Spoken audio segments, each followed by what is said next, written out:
Have you ever wondered what it is about Halloween that makes the night feel so eerie?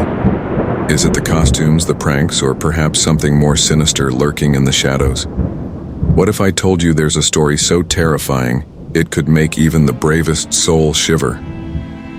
Let's dive into the tale of the haunted clown, a legend that's more than just a bedtime story. On Halloween night, everyone expects a bit of mischief and magic. People wear masks, hiding their identities for a night of fun. But sometimes a mask can conceal something far darker than a playful trick. In 2002, 4 young girls had no idea that what seemed like an innocent Halloween evening would be their last. This story begins with a clown, but it ends in bloodshed and leaves behind a chilling mystery. Act 1, Innocence and Trust. The story opens on a quiet street in a small town. It's Halloween night, and the cool autumn air is filled with laughter and excitement. Children roam the streets in costumes, bags full of candy. Among them, 4 girls, dressed up in their own costumes, are making their way home after a fun-filled evening. They are best friends, inseparable since childhood, and tonight is just another adventure in their lives. But little do they know, danger is lurking nearby. As the girls walk past an old abandoned church, they see something that catches their attention. A man in a clown costume. He waves at them and walks over, asking a question that seems innocent enough. "Have you seen my puppy?" The girls, kind-hearted and eager to help, shake their heads. He then asks if they can help him look for his lost dog, explaining that it might have wandered inside the church. This is where their trust in humanity becomes their downfall. The clown's request tugs at their heartstrings.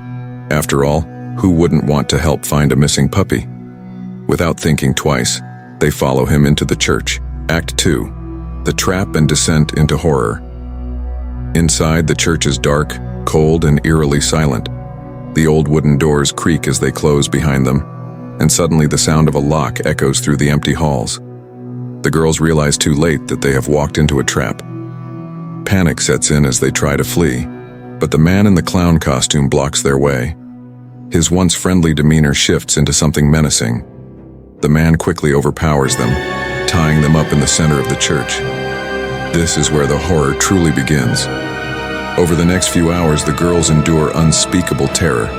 The man, who was once a stranger in a costume, reveals himself to be a predator with dark and twisted desires. Their screams echo off the walls, but in the dead of night, no one is around to hear. Personal commentary.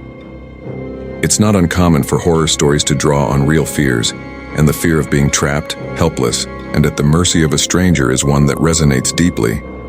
In this tale, the innocence of Halloween is contrasted with the pure evil that the clown represents. It reminds us that not all masks are playful. Some are meant to hide monsters.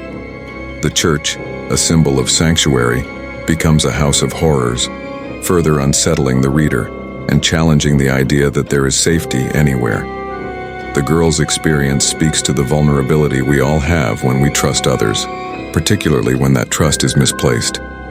It's a tragic reminder of how easily a situation can turn deadly when we let our guard down, even for a moment. Act 3, the aftermath and mystery. The next morning, the local priest enters the church, unaware of the horrors that took place the night before. What he finds is beyond comprehension. The girls' lifeless bodies hang upside down from the rafters, their blood dripping onto the altar. It is a scene of pure terror, one that haunts the town for years to come. The police are called, but there is little evidence to go on. The man in the clown costume has vanished without a trace. Witnesses recall seeing a clown walking down the street, but since it was Halloween, no one thought anything of it. The killer blends in with the night, disappearing into the crowds, leaving the town to wonder, who was this man, and why did he do it? Personal commentary.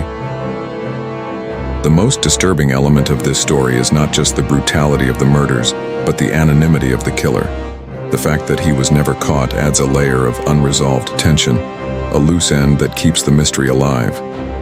It plays into one of the core fears in any horror story, the idea that evil can strike without warning and disappear without consequence. It's this lack of closure that makes the story linger in the minds of those who hear it. Act 4. The legend grows, years pass, and the story of the four girls becomes a local legend. People whisper about the old church, saying it's haunted by the ghosts of the murdered girls.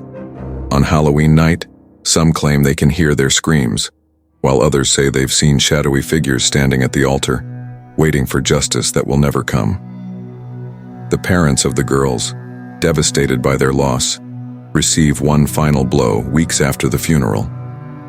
Mysterious packages arrive at their doorsteps, and inside are the severed heads of their daughters. It's a gruesome reminder that the killer is still out there, taunting them from afar. Personal commentary. This part of the story taps into the primal fear of loss and grief. The idea of receiving a loved one's severed head is beyond horrifying. It's a violation of the deepest kind. The killer's act of sending the heads back is not just an insult to the families, but a clear message that he has no remorse. He takes pleasure in their suffering, making him one of the most terrifying types of villains, one who revels in the pain of others. Conclusion: the lesson to be learned. The story of the haunted clown is more than just a ghost tale. It's a warning to us all, a reminder that not everyone who asks for help can be trusted. In a world where we're taught to be kind and helpful, this story asks us to be cautious as well.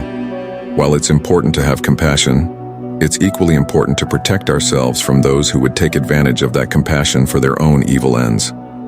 So next time someone in a costume approaches you on Halloween night with a seemingly innocent request, think twice before following them into the darkness. Final commentary.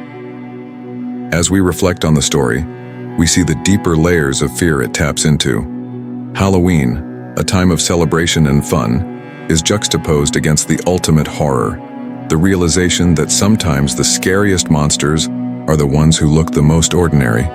The clown, a figure of joy, becomes a symbol of terror, reminding us that evil can hide in plain sight.